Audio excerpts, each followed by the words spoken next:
नमस्कार दोस्तों। पिछले भाग में हमने जाना कि हमारे शरीर को रिफाइंड चीनी की नहीं बल्कि ग्लूकोज की ज़रूरत होती है।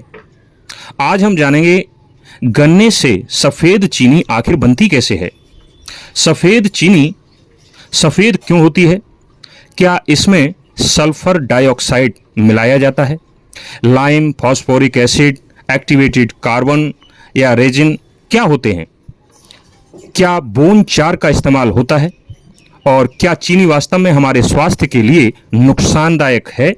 चलिए इसे बहुत आसान भाषा में समझते हैं। गन्ने से चीनी बनाने के लिए सबसे पहले गन्ने को शुगर मिल में लाया जाता है। गन्ने को साफ करके मशीनों में डाला जाता है और रोलर्स की मदद से उसका रस निकाला जाता है।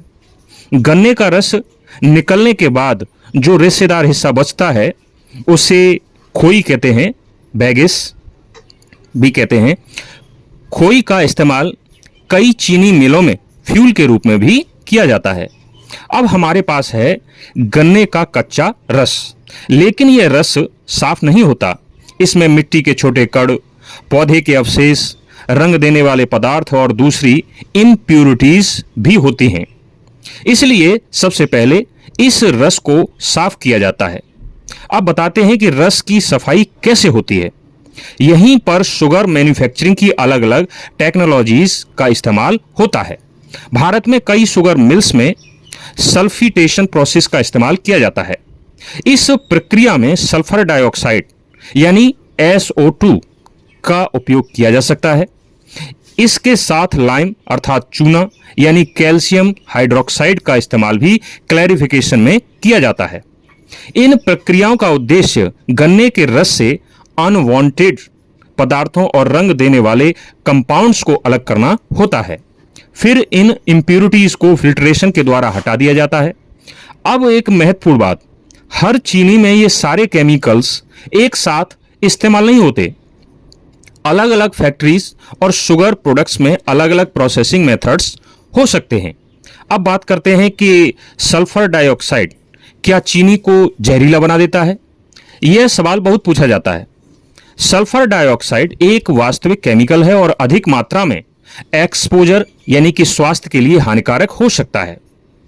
लेकिन फूड प्रोसेसिंग में इस्तेमाल होने वाली मात्रा और इंडस्ट्रियल एक्सपोजर बिल्कुल अलग चीजें हैं। ये बात समझनी पड़ेगी। प्रोसेसिंग के बाद इसका residual level food safety regulations के अनुसार नियंत्रित किया जाता है।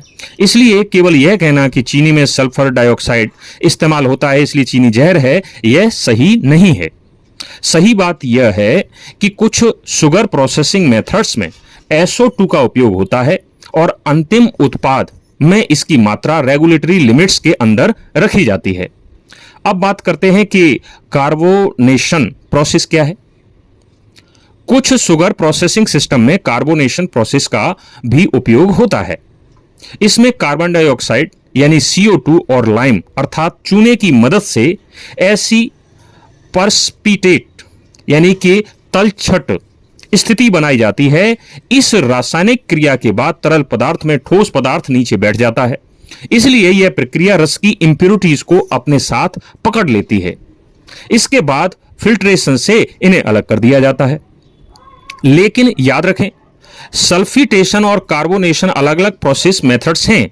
हर चीनी को दोनों प्रोसेसेस से नहीं गुजारा जाता।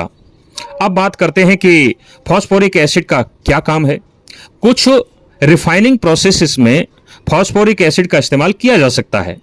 यह लाइम अर्थात चूने के साथ मिलकर ऐसी तलछट स्थिति बनाने में मदद करता है जो रंग और कुछ इंप्यूरिटीज को पकड़ लेती हैं। फिर इन्हें फिल्ट्रेशन के द्वारा हटा दिया जाता है। यानी इसका उद्देश्य चीनी में एसिड मिलाना नहीं है, यह प्यूरिफिकेशन प्रोसेस में इस्तेमाल होने वाला प्रोसेसिंग ऐड हो सकता है। अब सफेद चीनी बनती कैसे है? रस को साफ करने के बाद उसमें काफी मात्रा में पानी होता है, इसलिए इसे गर्म करके और अलग अलग स्टेजेस में कंसेंट्रेट किया जाता है। पानी कम होता जाता है और रस गाढ़ा होता जाता है। फिर आता है क्रिस्टलाइजेशन यानी कि सुक्रोज के छोटे छोटे क्रिस्टल्स बनने लगते हैं। इन क्रिस्टल्स को बाकी लिक्विड से अलग करने के लिए सेंट्रीफ्यूज मशीन का इस्तेमाल किया जाता है। फिर क्रिस्टल्स को सुखाया जाता है और हमें मिलती है शुगर। अब बात करते हैं कि सफेद रंग कहां से आता है। यदि गन्ने का रस हरा भूरा होता है तो फिर चीनी सफेद कैसे? क्योंकि प्रोसेसिंग के दौरान रस से रंग देने वाले कंपाउंड्स और दूसरी इंप्योरिटीज काफी हद तक हटा दी जाती हैं। इसके लिए अलग अलग फैक्ट्रीज में अलग अलग रिफाइनिंग और डीकलराइजेशन टेक्निक्स इस्तेमाल हो सकती हैं। यानी सफेद चीनी का रंग केवल किसी एक ब्लीचिंग केमिकल की वजह से नहीं होता, यह पूरी प्यूरिफिकेशन और क्रिस्टलाइजेशन प्रोसेस का परिणाम है। अब बात करते हैं कि एक्टिवेटेड कार्बन और रेजिन क्या होते हैं। कुछ शुगर रिफाइनरीज में एक्टिवेटेड कार्बन का इस्तेमाल कलर और कुछ ऑर्गेनिक इंप्योरिटीज को हटाने के लिए किया जा सकता है। इसके अलावा आयन एक्सचेंज रेजिन भी कुछ मॉडर्न रिफाइनिंग सिस्टम में इस्तेमाल होता है। यह रस के कुछ अनवांटेड कंपाउंड्स और कलर को हटाने में मदद करता है। लेकिन एक महत्वपूर्ण बात, इनका इस्तेमाल प्रोसेसिंग में होने का मतलब यह नहीं है कि फाइनल शुगर में एक्टिवेटेड कार्बन या रेजिन मिला हुआ है। ये प्रोसेसिंग मटेरियल्स हैं जिन्हें बाद में अलग कर दिया जाता है और हर चीनी में इनका इस्तेमाल भी होना जरूरी नहीं है। अब बात करते हैं कि क्या शुगर में एंटी केकिंग एजेंट्स भी होते हैं। एंटी केकिंग एजेंट्स का मतलब गांठ या गुठली बनने से रोकने वाला पदार्थ होता है। कुछ पाउडर्ड शुगर प्रोडक्ट्स में मॉइस्चर के कारण लंप अर्थात ढेले बनने से रोकने के लिए परमिटेड एंटी केकिंग एजेंट्स का इस्तेमाल किया जा सकता है। लेकिन हर प्रकार की सामान्य दानेदार चीनी में एंटी केकिंग एजेंट्स होना जरूरी नहीं है। अब सबसे चर्चित सवाल, बोन चार अर्थात हड्डी का कोयला की बात करते हैं।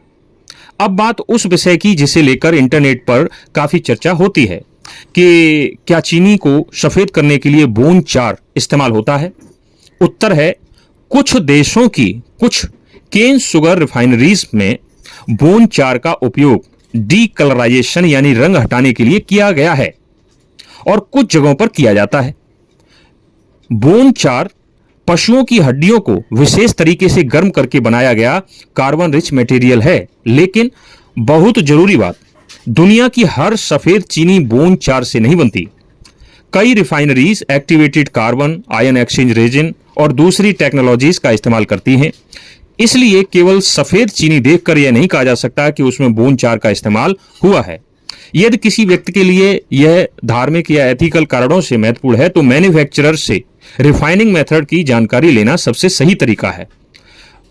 वैसे भारत की चीनी मिलों और रिफाइनरीज में चीनी को साफ या सफेद करने के लिए बोन चार अर्थात पशुओं की हड्डियों का कोयला का इस्तेमाल नहीं किया जाता।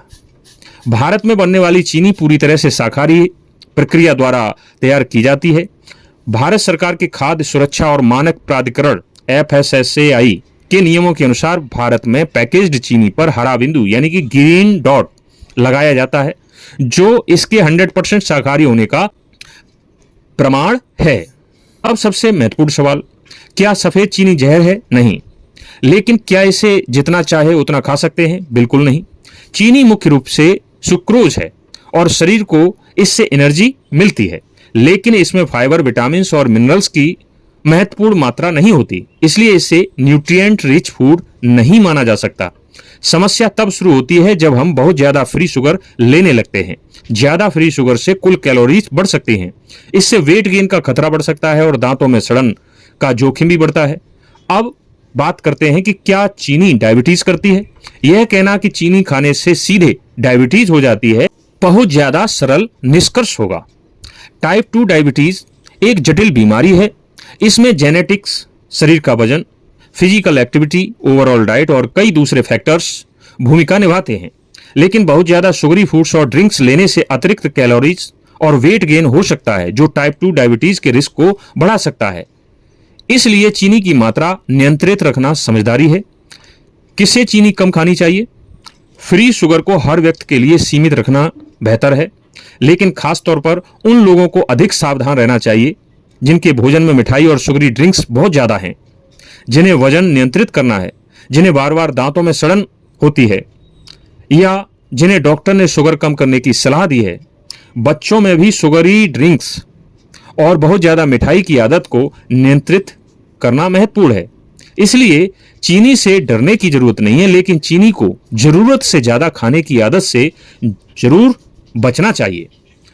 और अब अगला सवाल और भी दिलचस्प है। अगर सफेद चीनी से बेहतर विकल्प गुड़ है, तो क्या गुड़ वास्तव में इतना अच्छा है? गुड़ बनता कैसे है? गुड़ में कौन कौन से मिनरल्स होते हैं?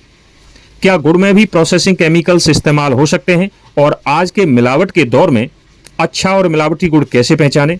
इन सभी सवालों के जवाब मिलेंगे अगले भाग में। धन्यवाद।